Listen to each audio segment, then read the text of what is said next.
নামাজ হয়ে যাবে। এমনি ইমরান খান আপনি লিখেছেন, সিগারেট খেয়ে মসজিদের ভেতরে যাওয়া যাবে কিনা? আমাদের গ্রামের অনেকে সিগারেট খেয়ে গায়ে দুর্গন্ধ সহকারে মসজিদের ভেতর প্রবেশ করে, তাদের পাশে যারা থাকে তাদের অনেক কষ্ট হয়, এ বিষয়ে দয়া করে কিছু বলবেন। ভাই ইমরান খান, সিগারেট খেয়ে মসজিদের ভেতরে যাওয়া বা ধূমপান করে মসজিদের ভিতরে যাওয়া, এর মানে হলো আমাদের মুখে যে দুর্গন্ধ হয় সেই দুর্গন্ধটা নিয়ে মসজিদে প্রবেশ করা।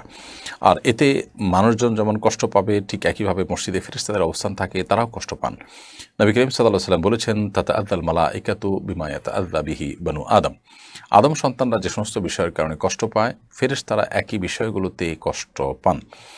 সেজন্য আমরা মসজিদে গিয়ে ফেরেশতাদের কষ্ট হতে পারে এরকম কোনো কাজ করা উচিত নয়, মানুষের কষ্ট হতে পারে কোনো কাজ করা উচিত নয়। এই জন্য কেউ যদি ধূমপান করে থাকেন, সেটা তো এমনিতেই গুনাহের কথা। তারপর ধূমপান করে মসজিদে তিনি যেতে হবে, নামাজ তো পড়তেই হবে।